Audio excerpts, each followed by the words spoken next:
या जो रहा हूँ उसका लगभग पूरा श्रेय उसको जाता है। पिछले 33 वर्षों में मैंने सिविल से अपना जीवन शुरू किया, उसके बाद 25 साल फौज में भी रहा और पिछले 6 साल से कॉर्पोरेट के अंदर जो एक अनुभव आदमी प्राप्त करता है वह भी अनुभव किया। और इस दौरान ये जो अनुभव है, ये अनुभव आदमी को काफी सिखलाते हैं। आज का जो मेरा मकसद आपके पास आने का है वो आजकल के माहौल में हर क्षेत्र में बहुत ही कंपटीशन है। आजकल के माहौल में अगर आप कॉर्पोरेट में जाकर देखें तो ऐसी स्थिति है कि सुबह उठते ही ब्रेकफास्ट किया, घर से निकल गए, रात के 11 बजे आए, डिनर किया, सो गए, सुबह उठते फिर वही रोटी। वहाँ पर इतना तनाव है कि जिसको आप फौज में रहते हुए शायद कभी अंदाजा भी नहीं लगा सकते। इसी तरह ऐसा कभी नहीं होगा कि बाहर की समस्याओं का प्रभाव फौज के जवानों पर या उनके परिवारों पर ना पड़े। अगर देश के राजनीतिक माहौल में या देश के अंदर जितने भी सिविल एडमिनिस्ट्रेशन से रिलेटेड महकमे हैं, अगर उनके अंदर किसी तालमेल की कमी होती है तो ऐसा नहीं है कि फौजी को उसका पता नहीं चलता है। आजकल मीडिया इतना स्ट्रॉन्ग है कि हमारे समाज की हर समस्या को बताता है। तो यदि आप कंपेयर करेंगे तो आप महसूस करेंगे कि जितने सुरक्षित हम फौज में हैं उतने सुरक्षित हम सिविल में नहीं हैं। आप किसी भी एंगल से अगर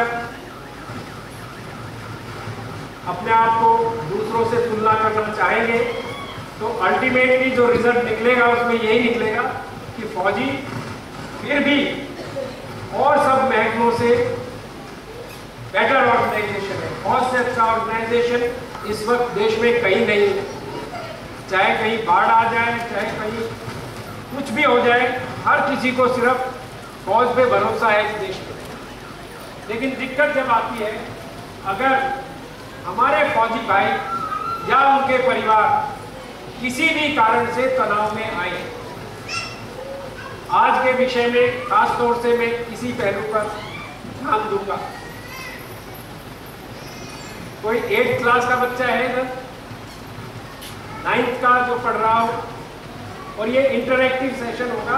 आप में से कोई भी बीच में पूछ सकता है कुछ भी। 8th का कोई स्टूडेंट हो, 9th का, 10th का, 6th का,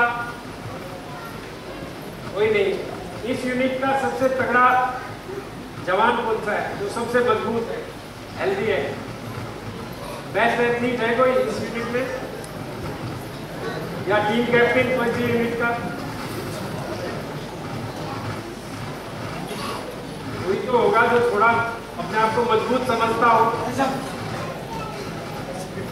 हाँ, very good, please come here.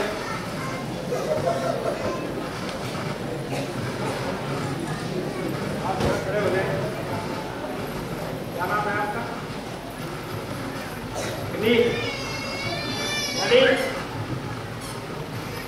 अभी आप देखेंगे, आप एक मिनट ये ग्लास पकड़ा दो मुझे पानी का।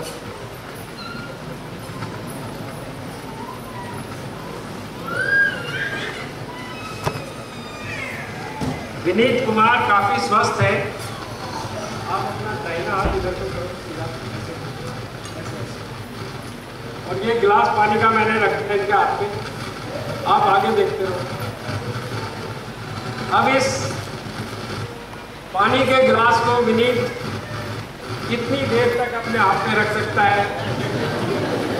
कोई अनुमान बताएगा मुझे? कितने मिनट? विनीत कितने मिनट रख सकते हो? 2 मिनट बता रहा है केवल। अगर यही पानी का गिलास इसे मैं कहूं कि आधा घंटा रखना है ऐसे बिना गिराए हुए,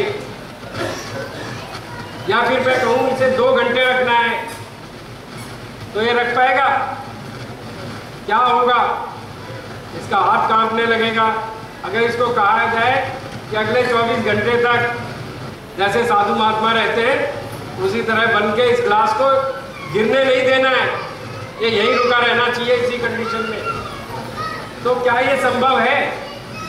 या इसे कहा जाए आप 1 हफ्ते तक इस गिलास को ऐसे ही रखे रखो, कहीं नहीं कुछ करोगे, और तो क्या विनीत इस गिलास को 1 हफ्ते, 10 दिन, 1 महीना या पूरे जीवन ऐसे करके इसका जीवन गुजर हो सकता है? नहीं हो सकता है। शाबाश विनीत, इसको रखा हो जाके। ये तो एक गिलास है और इस हाथ में हड्डियां भी है, मांस भी है, खून भी चलता है। Thank you. ठीक है, और ये हाथ भी बहुत ज्यादा देर तक इस वजन को सहन नहीं कर सकता है। हमारा जो दिमाग है उसके अंदर ना इतनी ज्यादा हड्डियां हैं, ना उतना ज्यादा मजबूत है, बहुत ही ज्यादा नाजुक है हमारा दिमाग। तो अगर हमारे दिमाग के ऊपर कोई प्रेशर या कोई परेशानी या कोई चिंता बहुत समय तक अगर वार करती रहती है या दिमाग पर बोझ डालती रहती है, तो दिमाग की क्या हालत होगी आप अंदाजा लगा सकते हैं या नहीं? यानी कोई भी प्रेशर या कोई भी तनाव अगर हमारे दिमाग के ऊपर बहुत ज्यादा समय तक रहता है तो उस तनाव का हमारे दिमाग के ऊपर गलत प्रभाव पड़ता है। हिंदी तो आप सब समझते हैं, नहीं समझते? कोई ऐसा है जो हिंदी नहीं समझता? चलो, तो जिस तरह दिमाग के ऊपर प्रेशर पड़कर दिमाग फिर अपनी जो एफिशिएंसी है, अपनी जो काबिलियत है, उसका पूरा यूज नहीं हो सकता। इसी तरह अगर आप देखोगे, प्रेशर कुकर देखा है लेडीज ने? किसी ने अपनी जिंदगी में कभी प्रेशर कुकर देखा है? किसी ने? रोज देखते हैं। कोई लेडी ऐसी है जिसने प्रेशर कुकर नहीं देखा? देखा है।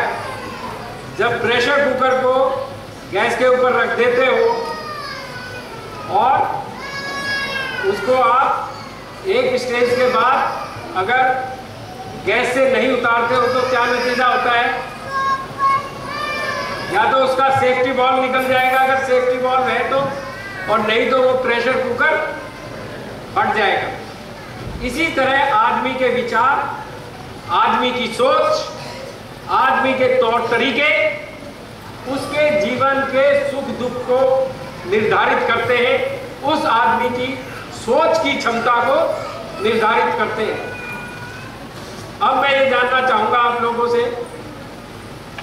कि हमारे दिमाग पर ये प्रेशर कहां से आते हैं, इनके सोर्सेस क्या हैं, किन वजह से हम अपनी बात को किसी और से शेयर नहीं कर पाते हैं, अपनी बात को किसी से बता नहीं पाते हैं, और हमारे दिमाग के ऊपर और हमारे अंदर ऐसी बहुत सी बातें, ऐसी बहुत सी भावनाएं उत्पन्न हो जाती है जिसके कारण हम अपने दिमाग से जितना काम लेना चाहते हैं उतना काम नहीं ले पाते, और एक समय के बाद ये दिमाग काम करना भी बंद कर देता है।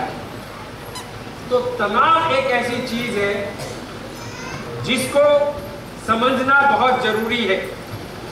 कई बार आप महसूस करेंगे कि आपको पता ही नहीं होता कि आप परेशान क्यों हैं, और ज्यादातर आप पाएंगे कि आपके जो सबसे नजदीकी संबंध हैं, जिन लोगों से आप सबसे ज्यादा प्यार करते हैं, जिनके लिए आप अपनी जान भी दे सकते हैं, वे ही आपकी स्ट्रेस के या आपके तनाव के मुख्य कारण होते हैं। सही कह रहा हूं, गलत कह रहा हूं ये बात? जिन व्यक्तियों को आप अपने जीवन में सबसे ज्यादा मानते हो, अगर वही आपके तनाव के मुख्य कारण बन जाए और आप उस चीज को समझ भी ना पाओ, तो ये बिल्कुल प्रेशर कुकर वाली स्थिति हो जाती है कि आप आग पर चढ़े हुए हो, ठीक है, सेफ, आप किसी को अपने मन की बात बता भी नहीं सकते और सेफ्टी वॉल्व कहीं है नहीं, और वो प्रेशर कुकर किसी दिन फटेगा। दिमाग के ऊपर वो प्रेशर अंदर ही अंदर बनता रहेगा और आपको एक ऐसी स्थिति में डाल देगा कि आप समझ भी नहीं पाएंगे। ऐसे ही तरह के सभी कारणों को मैं इस दौरान आपसे शेयर करूंगा और चाहूंगा कि आप लोग कम से कम जितने टाइम मेरे साथ हैं उतने टाइम कम से कम अपने उन तनाव को मेरी बातों के साथ शेयर करके, मेरी बातों के साथ उन्हें जोड़ के उन तनाव से मुक्ति पाए। अगर आप देखोगे कि परिवार अगर हमारे तनाव का मुख्य कारण है, तो परिवार में कौन कौन लोग आते हैं?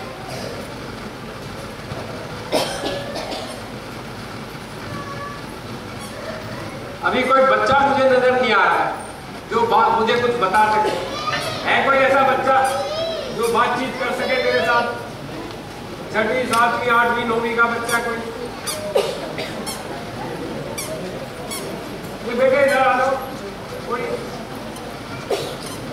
मैं एक आर्टिफिशियल नहीं, मैं एक सचमुच का आपके सामने ऐसे उदाहरण देना चाहता हूं जिससे आपको कोरिलेट कर सके और आपको ये पता चल सके कि हाँ, ये बच्चे के दिमाग में क्या क्या बातें हैं।